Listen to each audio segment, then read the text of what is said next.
What's up, guys? So, unfortunately, I couldn't take videos of the events that took place in the hospital. I really wish I could, but I couldn't. So, and that's because of security reasons, as Kenya has faced terror activities in the past. So, everywhere, persons are really cautious about videos, photo shoots, and video shooting and all of that. So, I wasn't granted the permission.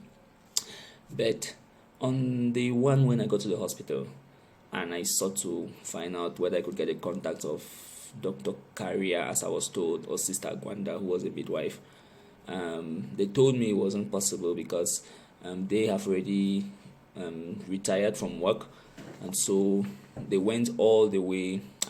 After persisting, they sent me to the switchboard to try to find their contacts in the digital base. But once I got to the switchboard, I noticed that they had no contacts because at the time they were only being paged. So all they had were pagers, and I could see the pager numbers by their names. So it was impossible to get in contact. So I was really, really worried that this is how my journey would end. But then they told me that there is a possibility of maybe finding the diary of the midwives of those past many years back. The lady who is in charge is not around, so I'd have to come back the next day, which was going to be a Friday, to first determine whether she would be around. If she's around, then whether there's going to be a possibility of finding that diary, and if the diary is found, whether we could be able to find the name of this Sister Gwanda in it. So these were three things I had to pray for to be sure that we are going to find those. So the next day I came to the hospital, and unfortunately she wasn't around, so I was asked to pass by on a Monday. It was sad because that day was really short. So the whole weekend passed and I was thinking, what am I going to do? Can I find this woman already?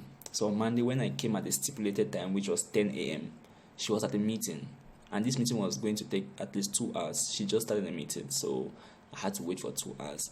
But I could not wait for 2 hours without doing anything.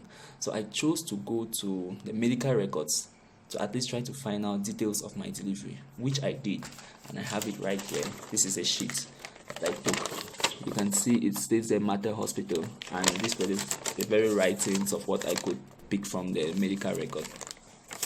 It's not so clear, but it says that okay, I'll just read that to you. My mom was admitted at on the 29th of August 1995 at 10 a.m. Blood group O positive was that's what I am, blood group O plus, and she was a multip at the time, and she was induced with syntocinon at 12 p.m.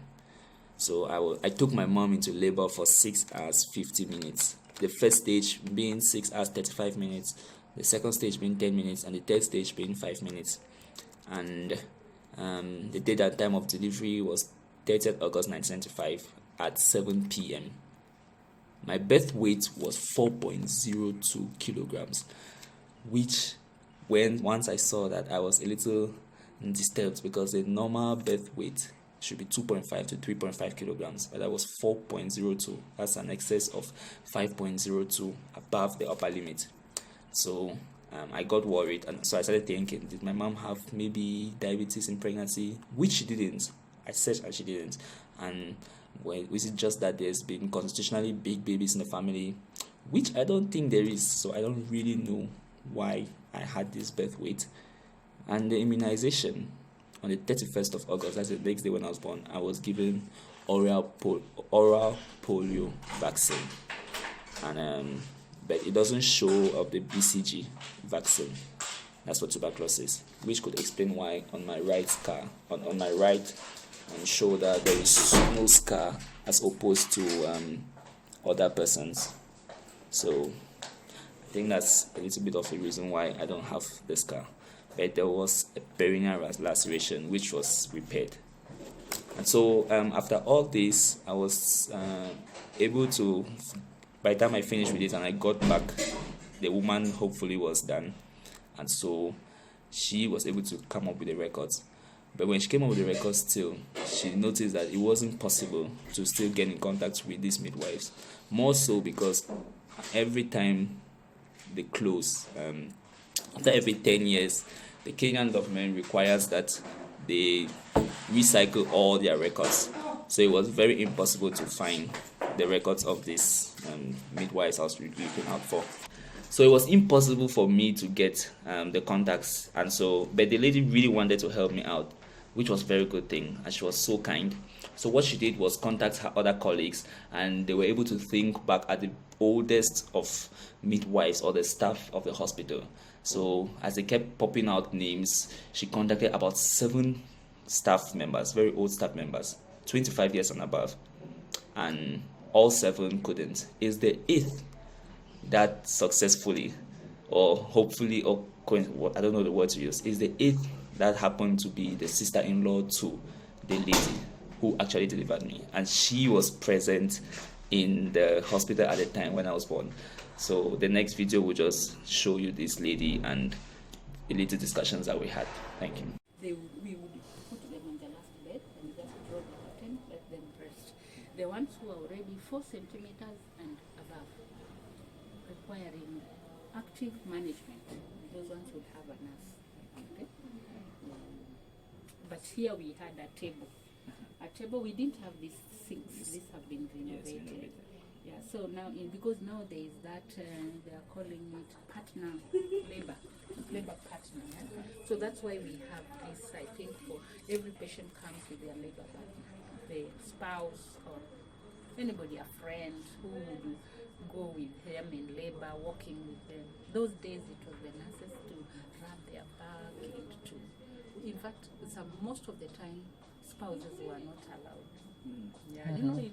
But nowadays I hear, Outside. Yeah. But now I hear the interview. Now here they come with their, in fact, they are encouraged to come with their labor partners.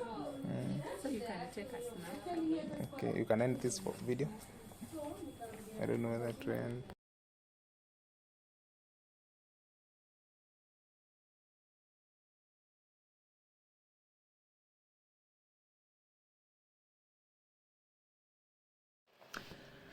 So in conclusion, this really brought a lot of joy to this woman, and she was so happy that she made some tea for me at the hospital, which it's something I've noticed. Kenyans love a lot of tea, so she made some tea for me at the hospital, and we had it with some pastries.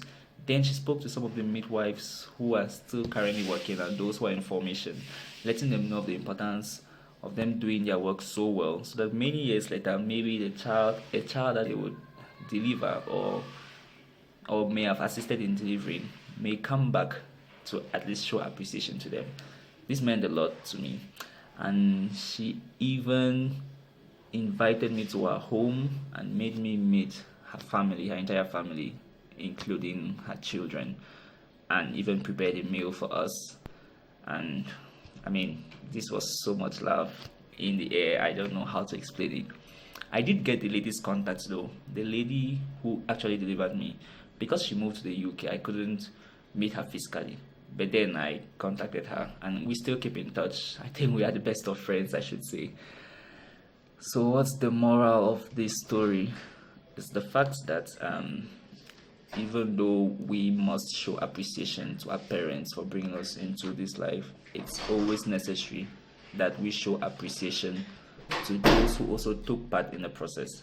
So the midwives who ensured that there was the midwives and the doctors who ensure that there is good well-being for the mother and the baby before delivery, around delivery, and after delivery should be appreciated as well. And that's what I thought was important for me to do. So this officially ends my journey to come to Kenya and then find this midwife, but not the entire journey. So many more things would come up, and I hope you keep in touch and keep following the story. Also, one very important lesson is that every second of your life, just keep having fun and make sure to bring joy to others and to yourself. So I'll encourage you to subscribe to my channel and follow my life story. Bye. If you like these videos, please give it a thumbs up and don't forget to subscribe. and many more beautiful and amazing things are coming your way. I promise you. Trust me. No, like trust me. I promise you.